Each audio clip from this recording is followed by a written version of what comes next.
Terlebih, tidak ada tambahan tarif 10% bagi Indonesia yang tergabung di dalam BRICS.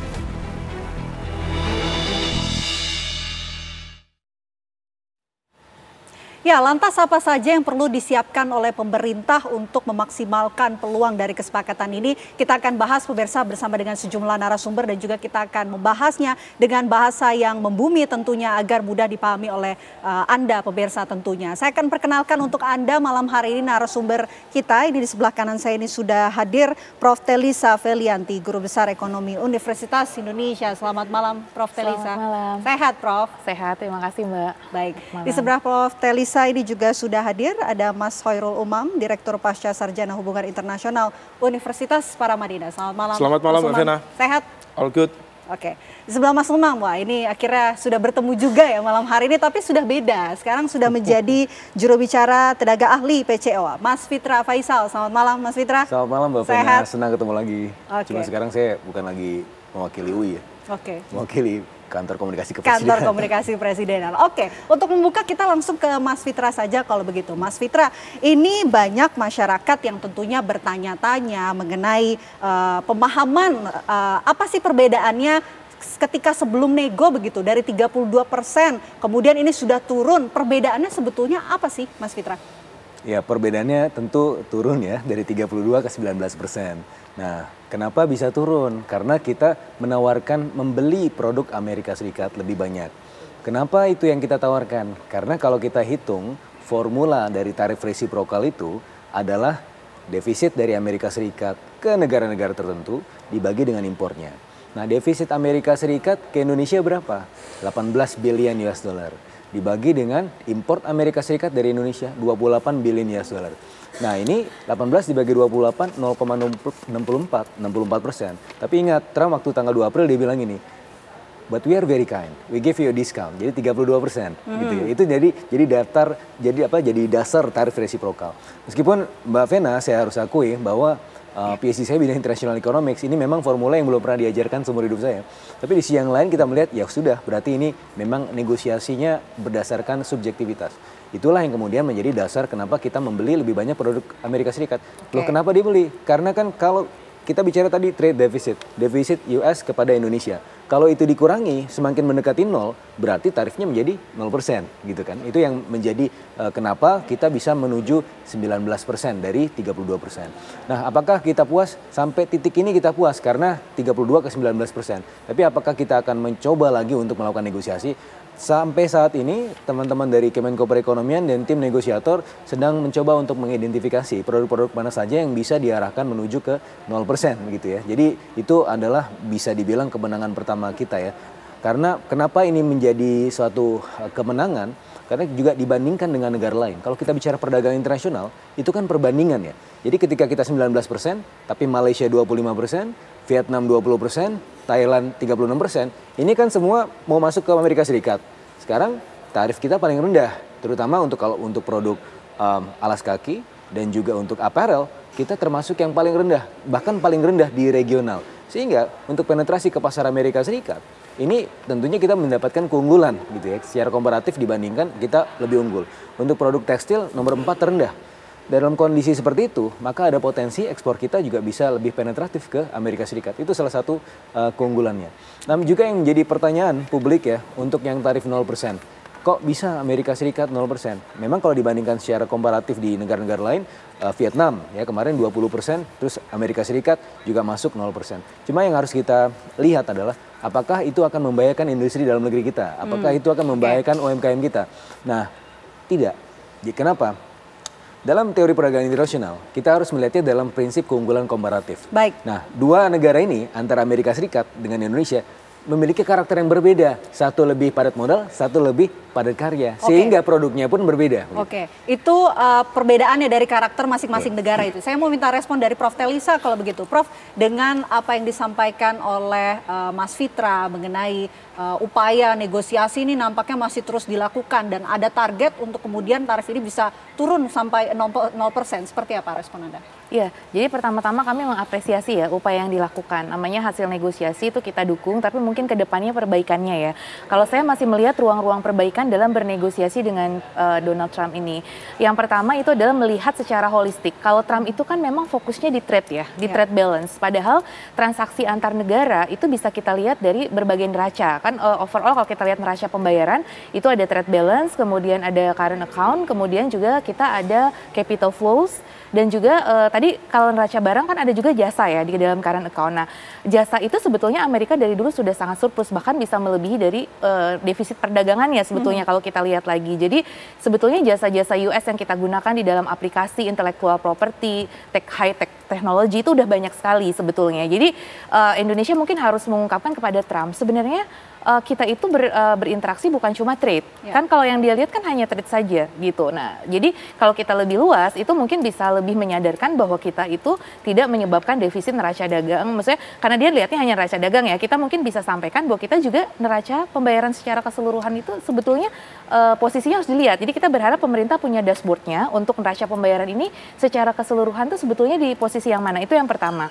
Kemudian yang kedua, Indonesia juga harus lebih mengoptimalkan. Ini kan memang kalau Trump itu kan pendekatannya bilateral ya. Jadi mungkin yang regional nih Pak Fitra dan Pak ini juga ahlinya pasti ya Pak Umam ini juga bahwa kita itu juga harus melakukan pendekatan di sisi regional. Maksudnya ada tindakan bersama karena kalau sendiri-sendiri kan kadang negosiasi itu menjadi lebih lemah ya. Maksudnya artinya masing-masing negara punya kepentingan. Nah, mungkin yang di waktu itu kita pernah mengusulkan ya Pak Fitra semacam misalkan ASEAN Emergency Summit. Kita tuh ngobrol deh sesama ASEAN dulu apa sih mungkin lebih kuat gitu market ASEAN. Tapi memang sekarang kan pendekatannya banyak kan bilateral ya. Nah, jadi itu juga harus diperkuat di dalam negosiasi. Dan yang ketiga mungkin mitigasi dari resiko yang tadi disampaikan. Karena masyarakat kan membacanya ini impor naik kan.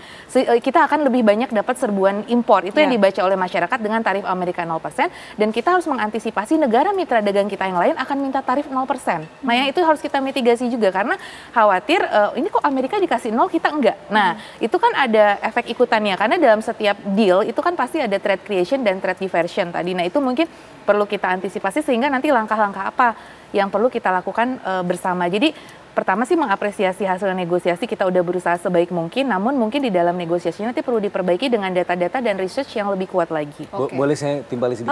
Nanti dulu ya Mas Fitra, karena kita mau minta respon ataupun tanggapan dari Mas Umam harusnya mengenai bagus karena pemerintah harus semakin agresif. Pemerintah harus semakin agresif. Tapi Mas Umam, kita ingin tahu sebetulnya apa sih keuntungan dari turunnya tarif dagang tersebut?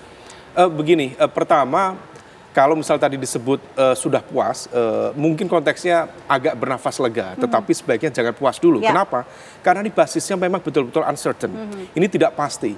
Dan kita masih ada deadline ini sampai tanggal 1 Agustus. Artinya masih praktis ada ruang 2 minggu ya, kurang lebih ya. Artinya angka itu bisa berubah-ubah. Nah, yang menjadi concern kita harus melihat bagaimana apakah angka yang sudah ditetapkan kemarin oleh Trump itu di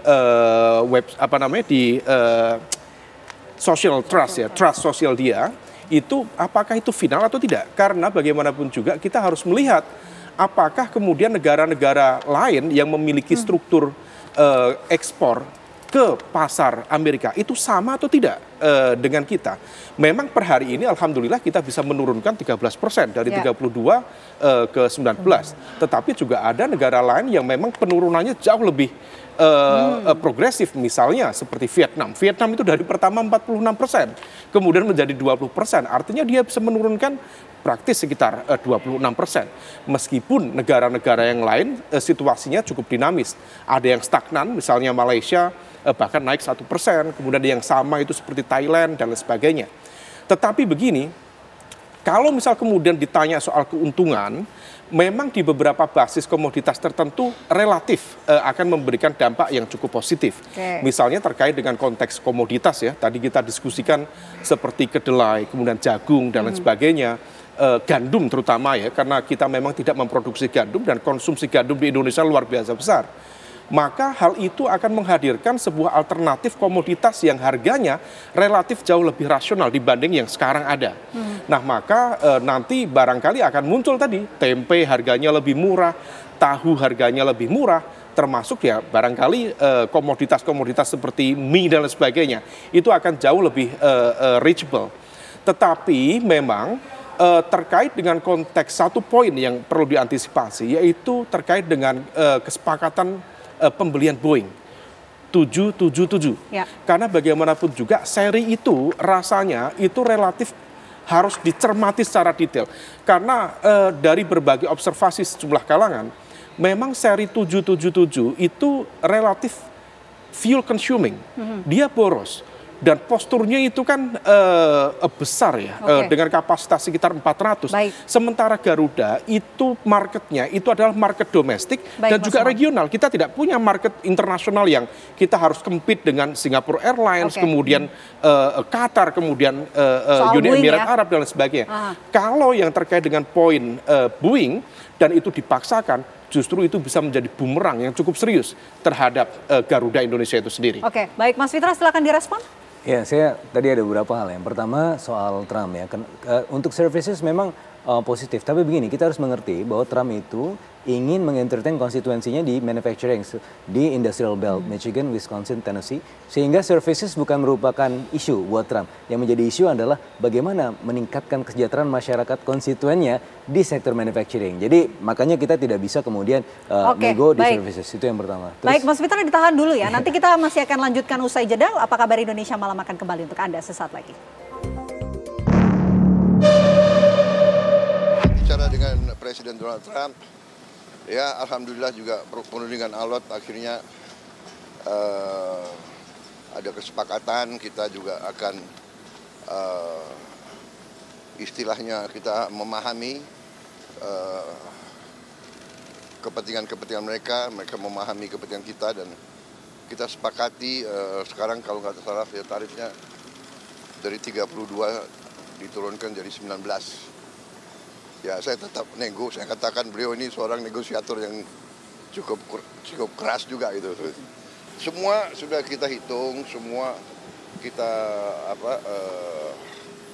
berunding ya. Kita juga memikirkan yang penting bagi saya adalah rakyat saya. Yang penting saya harus lindungi pekerja-pekerja kita. Walaupun kita juga punya sikap ya. Ini tawaran kita nggak mampu memberi lebih. Tapi yang penting bagi saya pekerja-pekerja kita aman, dan saya sangat optimis ekonomi kita dalam kondisi yang kuat, kondisi yang bagus, ya kan. Jadi apapun terjadi kita akan kuat. Ya, kita lanjutkan diskusi kita. Mas Fitra, silahkan direspon apa yang disampaikan oleh Prof. Terisa soal ruang-ruang perbaikan dan juga pesawat Boeing gitu. Ya, mungkin saya akan menindaklanjuti dulu dari pernyataan Pak Presiden tadi ya. Jadi apapun yang terjadi kita akan tetap kuat. Karena memang dari simulasinya dengan ruang penurunan dari 32 ke 19%, ada potensi peningkatan PDB hingga 0,5%, 0,5%. As opposed to kalau dibandingkan kalau tetap 32% itu terkontraksi 0,5%. Jadi ini adalah kemenangan ya kalau kita lihat dari angka itu. Kemudian adalah tadi juga disampaikan Presiden, yang penting pekerja kita aman. Ada potensi peningkatan penyerapan tenaga kerja 1,3%, peningkatan kesejahteraan masyarakat 0,6%. Kenapa bisa seperti itu? Karena tadi yang seperti yang saya sampaikan tadi, Mbak Feni, bahwa kita kan membandingkan dengan negara lain ya. Nah, ketika dibandingkan dengan negara lain, kita Indonesia memiliki semacam keunggulan yang lebih rendah dari sisi tarifnya, sehingga kita bisa masuk penetrasi ke pasar Amerika Serikat. Nah, itu yang kita lihat. Nah, terkait dengan tadi pembelian Boeing segala macam, sebenarnya ini adalah semacam proposal yang sudah kita tawarkan sejak lama, dan bahkan di eranya Biden juga sempat diajukan proposal ini. Jadi ini sebenarnya ya tinggal dialihkan aja ya di pemerintahan Trump, dan kita menjadi lebih signifikan lagi ya pembeliannya. Dan dalam konteks 777 itu sebenarnya state of the art ya, dibandingkan dengan 787, 777 ini lebih state of the art untuk kemudian Garuda. Dan sebagaimana disampaikan Pak Presiden tadi dalam doorstop yang di Halim, bahwa Boeing ini adalah untuk kemudian melakukan peremajaan ya buat Garuda Indonesia, yang mana memang akan dilakukan semacam pembenahan ya, baik itu ke dalam dan keluar. Dalam konteks ini bisa jadi akan ada pembenahan dari sisi jalur, dari sisi perluasan jalur dan seterusnya. Ini yang merupakan strategi-strategi jangka menengah panjang Garuda. Karena perlu dipahami bahwa ketika dibeli itu bukan langsung datang, tapi itu butuh beberapa tahun dulu ya. Jadi ketika tanda tangan ini kan perlu dibuat roadmap dulu segala macam. Jadi bukan tahun ini dibeli, tahun ini datang. Nah, jadi dalam konteks ini kita masih ada peluang untuk kemudian meningkatkan potensi itu. Baik. Nah, jadi ya all in all kalau kita melihat memang ini jauh dari skenario ideal. Kalau ideal kan tadi Pak Presiden juga bilang, kalau ideal kita maunya 0%. Tetapi in respect dibandingkan dengan negara-negara lain, kita termasuk yang paling rendah. Gitu, Oke. Mbak Vena. Baik, saya mau ke Prof. Telisa kalau begitu. Ya. Langkah apa yang bisa dilakukan untuk melindungi pekerja, apalagi berkaitan dengan jagung, kemudian tepung, ini juga nanti akan terdampak begitu. Iya benar, jadi selain bicara negosiasi kan kita harus bicara mitigasi di perekonomian domestik ya. Apa yang harus kita lakukan sebagai shock absorber. Yang pertama juga jangan lupa tadi diversifikasi ekspor tuh masih harus kita lakukan. Kan kita baru aja menandatangani EU CEPA ya, EU CEPA. Belum ditandatangani tapi belum ada baru ada kondisi. Sudah siap. Nah, itu kan sudah satu pencapaian juga. Karena memang pasar ekspor Indonesia terlalu nyaman dengan US ya, makanya kita memang, karena mungkin Eropa lebih sulit karena dia memang ada EUDR, ada CABM, dia lebih complicated di sisi permintaan eco-labeling dan lain sebagainya, sehingga mungkin ada reluctancy, tapi mau nggak mau kita harus ke sana. Jadi untuk melindungi pekerja kita supaya kita tetap kompetitif ke pasar lain, yaitu kita harus menyesuaikan dengan regulasi-regulasi yang ada gitu. Jadi artinya kita memang harus melakukan diversifikasi ekspor agar tadi potensi-potensi pekerjaan itu masih tetap ada dari sektor ekspor ya, dengan kita melakukan diversifikasi ekspor. Kemudian yang kedua, itu kan tentunya daya saing dari tenaga kerja kita. Jadi tadi ada salah satu juga kan US itu minta negara-negara berinvestasi di US ya sebetulnya, karena dia kan ingin make America great again. Nah, ketika FDI Amerika itu nanti meningkat, sebetulnya nanti ada permintaan juga untuk high skill labor ya sebetulnya. Nah, Indonesia itu kan sebetulnya sudah banyak ya SDM-nya yang cukup kompeten. Nah, itu katanya saya membaca di beberapa analisis salah satu potensi yang mungkin muncul peluang dari terjadinya perubahan peta saat ini itu adalah meningkatnya permintaan untuk high skill worker dengan adanya peningkatan investasi di US gitu. Nah, itu juga salah satu, walaupun mungkin kecil ya, tapi menurut saya itu ke depan juga karena kita punya SDM juga dan SDM kita unggul, banyak yang sudah kita berikan beasiswa LPDP dan lain sebagainya. Nah, itu kan sebetulnya berpotensi juga. Jadi lapangan kerja, tapi memang benar bahwa saat ini existing condition labor kita kan kebanyakan di low to middle skill, bukan di middle to high gitu kan. Nah, ini kan yang padat karya. Tadi kalau informasi tadi ngobrol-ngobrol sama Pak Fitra itu industri padat karya kita cenderung akan diuntungkan. Kalau riset itu benar, berarti kan seharusnya di padat karya ini juga Indonesia masih bisa berperan lapangan kerja, karena salah satu penyerap lapangan kerja utama memang dari sektor industri manufaktur. Nah, padat karya. Nah, tapi itu kami melihat juga sih asumsi dari risetnya, tapi mungkin itu di luar ini ya, di luar discussion ini untuk masalah ini, karena memang ada beberapa ekonom yang melihat padat karya akan hurts, tapi ada juga yang tadi researchnya di tempatnya Pak Fitra itu akan lebih gain gitu, net gain dari sisi labor. Jadi memang discussion ini memang akan berkembang terus, tetapi yang pasti memang kita harus menyediakan mitigasi untuk tadi ya, bagaimana tetap melakukan diversifikasi ekspor, melakukan deregulasi perizinan agar industri juga tetap kompetitif,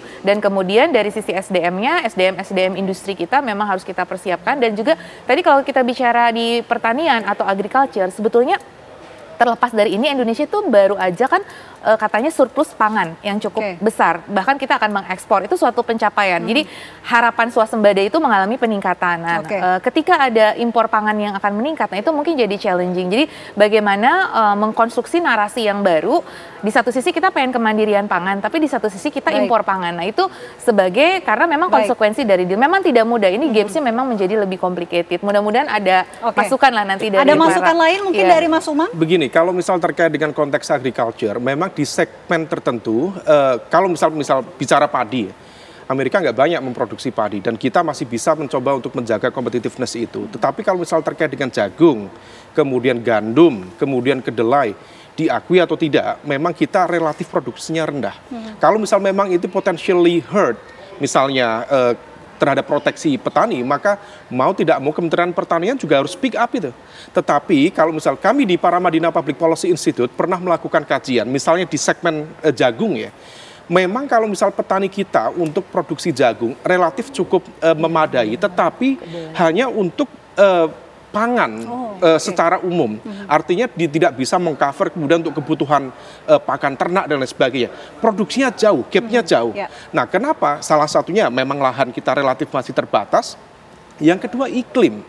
Karena kita memang curah hujannya itu tinggi dan itu membutuhkan kemudian untuk jagung itu butuh pengeringan dan lain sebagainya, dan itu relatif lebih banyak diuntungkan adalah negara-negara dari subtropis.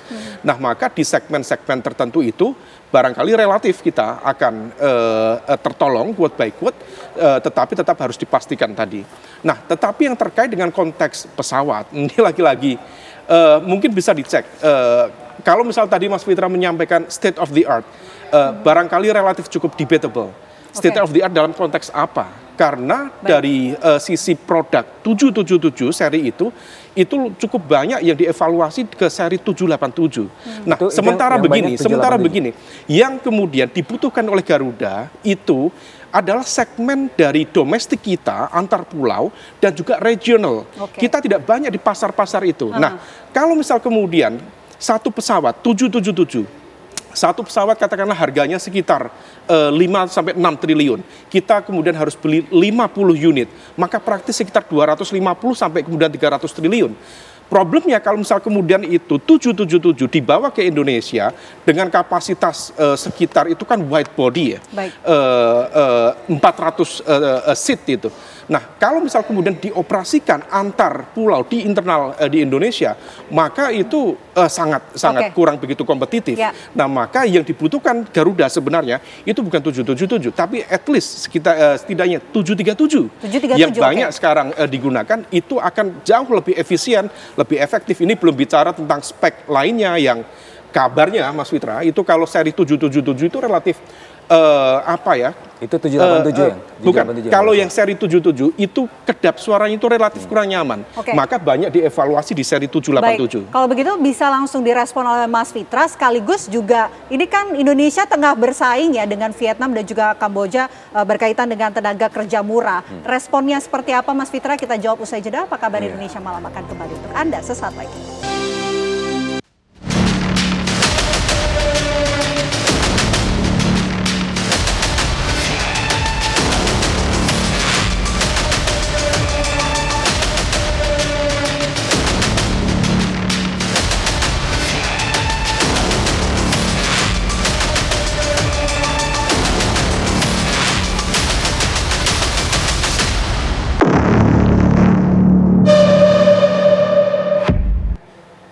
Anda kembali menyaksikan Apa Kabar Indonesia Malam. Kita lanjutkan diskusi kita, Mas Fitra. Mungkin bisa langsung direspon apa yang disampaikan oleh Prof. Telisa maupun Mas Umam. Termasuk juga Indonesia kan saat ini tengah bersaing ya dengan Vietnam dan juga Kamboja berkaitan dengan tenaga kerja murah. Ada keuntungannya nggak dengan tarif turun tersebut? Ya sangat diuntungkan ya, karena memang secara relatif, kita kan bicara dengan konteks relativitas ya. Jadi dengan kondisi seperti itu, maka ya kita akan lebih diuntungkan. Plus ada satu lagi Mbak Vena. Kamboja dan Vietnam, terutama Vietnam, itu memang sudah diidentifikasi oleh Amerika Serikat sebagai pusat transshipment. Nah, ini bahkan mereka diancam klausul khusus, tambah 40% lagi kalau transshipment. Kita memang ada klausul khusus juga, tapi tidak sekeras Vietnam. Karena memang post 2018 ketika ada tarif Trump pertama, memang Vietnam menjadi pusat transshipment itu. Gitu. Nah, itu yang pertama. Jadi kita menjadi lebih unggul karena preferensi dari Amerika Serikat lebih ke Indonesia ketimbang ke Kamboja atau Vietnam. Nah, yang kedua, mungkin yang kembali lagi ya, saya akan membahas mengenai yang 0% itu seperti apa sih akan membanjiri Indonesia atau enggak produk-produknya. Nah, pertama kalau dari sisi manufacturing tadi saya sudah sampaikan bahwa pertama kita beli Boeing, itu kan kita nggak bisa produksi sendiri. Kita beli produk-produk manufacturing, itu juga kita belum bisa produksi sendiri. Jadi stage of production yang berbeda, COGS-nya, harga ongkos produksi juga berbeda, sehingga segmennya pun juga berbeda. Jadi ini tidak akan menghantam industri kita, itu yang pertama. Kedua, dari sisi iklim, tadi Mas Umam juga sudah menyampaikan, kita kan berbeda iklimnya. Jadi yang diproduksi pun berbeda, ya berdasarkan perbandingan komparatif tersebut. Kedelai kita tidak bisa produksi. Tadi kan kedelai bahkan bahan baku untuk tempe. Jadi nanti kalau teman-teman yang ke warteg mungkin aja nanti tiba-tiba tempenya menjadi lebih murah. Ini kenapa? Karena tarifnya turun dari 5% ke 0% kedelainya. Begitu juga dengan gandum. Itu juga bahan roti dan juga mie. Jadi dalam hal seperti ini kita melihat bahwa sebenarnya banyak sekali ya keuntungan dengan turunnya dari 32 ke 19%. Terus kemudian dari tarif 0% itu pun itu bisa menciptakan peningkatan daya beli buat masyarakat. Oke, saya mau ke Prof. Telisa. Prof. Telisa, kita ini kan tidak punya data ya. Mungkin bisa di breakdown mengenai data-data? Data apa ini maksudnya, Mbak? Data yang kemudian salah satunya ini soal Boeing ya, ini ada harganya 5,377 triliun per pesawat begitu. Kemudian juga impor migas 244 triliun, impor pertanian juga besarnya 73 triliun sama tarif 0%. Oh iya, jadi terkait dengan data-data sebetulnya ini ada beberapa hasil riset ya yang simulasi. Jadi ini ada rekan-rekan yang terutama ini saya kutip ya melakukan kajian ya. Mungkin kita lihat ya data-datanya. Jadi kalau tadi berapa impor-impor tadi sudah disampaikan ya. Kalau ini lebih melihat ke dampak. Ini kebetulan teman-teman di ISEI ya, kita kan ada Ikatan Sarjana Ekonomi Indonesia. Itu saya izin mengutip kajian-kajiannya ya. Jadi mereka melakukan simulasi terhadap berapa dampak yang akan ditimbulkan kepada kemungkinan defisit neraca dagang dan lain sebagainya. Jadi tadi overall ada dari DEN juga. Kalau dari DEN mungkin dari pemerintah nanti Pak Fitra bisa menyampaikan ya. Karena masing-masing lembaga biasanya membuat simulasi berdasarkan modelingnya masing-masing. Nah jadi dampaknya ini ada penurunan ekspor sebesar minus 4,99%. Ini dari riset ISEI dan teman-teman di sini namanya di International Trade Analysis and Policy Studies dari IPB ya, ini karena ini teman juga rekan-rekan. Nah mereka sudah menghitung, jadi dampak ke penurunan ekspor langsungnya hingga minus 4,99, kemudian penurunan surplus perdagangannya hingga 11,7 miliar USD. Nah, tekanan terhadap ekspor ini menyebabkan penurunan signifikan pada surplus perdagangan berdasarkan hasil simulasi GTAP. Nah, tadi infonya dari DEN juga menggunakan GTAP. Nah, tetapi kan kadang gitu ya, asumsinya apa, modeling kalibrasinya apa gitu untuk GTAP itu sendiri. GTAP kan salah satu tools untuk mengakses dampak simulasi perdagangan menggunakan konsep general equilibrium. Nah, ini di sini berdasarkan simulasi 1 ada minus 2,46 miliar dan yang tertinggi worst skenario-nya itu 11,7 miliar. Jadi akan turun 11,7. Tapi ada yang menghitung lebih low yaitu 2,46 miliar dolar. Jadi tapi tetap saja mereka juga melihat secara positif. Negatifnya itu penurunan surplus perdagangan kalau dari GTAP-nya. Tapi tadi ada versi dari DEN katanya itu akan lebih positif. Nah, peluang relokasi industri juga akan mengalami peningkatan. Itu ada dampak yang masih hibrid antara campuran antara winner dengan loser. Dan nanti ada dampak ke kesejahteraan. Tapi hasil dari penelitian ini juga mengkonklud kepada pertumbuhan ekonomi. Iya, itu akan tetap stagnan di 5%-an gitu. Tetap kalau stagnan di 5% ya, Prof. Stagnan di 5%. Karena ada plus minus tadi kan. Ada plus minus itu tadi ya. Saya bisa jawab sedikit gitu. Sebentar saya mau ke Mas Umam terlebih dahulu, Mas Fitra. Mas Umam, kami ingin tahu begitu mengenai political gain yang sebetulnya bisa didapatkan dari tarif ini. Begini, dalam konteks politik internasional, saya pikir ini momentum yang sangat luar biasa, memberikan pelajaran penting. Karena bagaimanapun juga ini bukan Indonesia berhadapan dengan Amerika. Ini situasi di mana Amerika berhadapan dengan dunia. Dan ini kemudian meletakkan satu basis renegosiasi dalam skala yang sangat besar. Dan kita belum pernah melihat, misalnya ya di Asia Timur, tidak pernah yang namanya China duduk baik-baik, bernegosiasi, membicarakan masa depan ekonomi regional, misalnya dengan Jepang dan juga dengan Korea Selatan. Per hari ini berkahnya Trump yang menciptakan geger-geger di tingkat global. Itu ketiga negara bisa duduk bersama. Dan oleh karena itu Indonesia sendiri, kita juga tetap harus mengambil situasi ini sebagai sebuah upaya untuk yang pertama, yang paling utama adalah melakukan proteksi terhadap industri strategis kita. Nah itu yang kemudian nanti bisa menjawab kelanjutan. Ini bukan hanya bicara tentang Indonesia-Amerika, tetapi bagaimana competitiveness kita secara ekonomi. Kita tadi punya peluang dengan EU, European Union, Comprehensive Economic Agreement misalnya yang akan ditandatangani. Dan juga dengan yang lain-lain. Nah, kalau misal kemudian BRICS juga bisa dioptimalkan, saya pikir situasi yang penuh dengan tantangan ini bisa menjadi sebuah lecutan semangat untuk kemudian merekalibrasi bagaimana kemudian strategi ekonomi nasional kita ke depan supaya jauh lebih kompetitif ke depan. Oke, Mas Fitra silakan. Ya, tadi saya ingin menanggapi modelingnya sedikit ini. Jadi pertumbuhan ekonomi itu tidak hanya berasal dari ekspor ya. Jadi ketika ekspornya pun terkontraksi dan memang dalam model yang kami kembangkan dari DEN itu juga ada potensi kontraksi ekspor. Kenapa? Karena dengan adanya tarif, demand dari Amerika Serikat sudah pasti turun gitu ya. Cuma memang secara relatif ketika misalnya kita impor kedelai, impor jagung segala macam itu menjadi input produksi sehingga dalam konteks consumer surplus ya menjadi lebih tinggi dan akhirnya apa itu punya potensi peningkatan pertumbuhan ekonomi 0,5%, peningkatan kesejahteraan 0,6%, peningkatan penyerapan tenaga kerja 1,3%. Itu yang pertama. Terus yang kedua, tadi saya sepakat dengan Mas Umam. Jadi memang ini tidak Indonesia dengan Amerika, tapi ini kita harus bicara mengenai all interplaying actors di sini ya. Jadi makanya kenapa kita kemudian menjadi lebih penetratif bisa ke pasar Amerika Serikat? Karena yaitu kita tidak berkompetisi secara langsung, justru Amerika Serikat yang berkompetisi sekarang untuk masuk ke Indonesia dengan China, dengan Uni Eropa dan seterusnya. Dan bahkan kita bisa memanfaatkan peluang itu dengan baik. Yang kedua adalah sebenarnya yang menjadi salah satu poin juga adalah ketika Indonesia mencapai 19%, ini bisa kita kategorikan sekarang memang belum ideal sekali. Tapi untuk teman-teman yang lain, ini menjadi benchmark. Ya. Kalau mau melakukan negosiasi dengan Amerika Serikat, Indonesia gitu, sebagai benchmarknya. Ya. Berarti kita berada dalam kondisi yang sekarang ini ideal. Tapi tentunya ini bukan hal yang statik ya. Kita bisa melakukan pengembangan lebih lanjut nanti lebih ke race to the bottom. Jadi saya melihat ini bukan lagi tarif war, tetapi bagaimana tarifnya itu justru mendekati nol secara global. Oke, baik. Semoga ekonomi Indonesia lebih baik dengan turunnya tarif karena kita juga beruntung ya bisa kemudian berdagang dengan Amerika yang pasarnya lebih luas. Terima kasih atas waktunya Prof. Telisa, Mas Umam dan juga Mas Fitra di Apa Kabar Indonesia Malam. Selamat malam.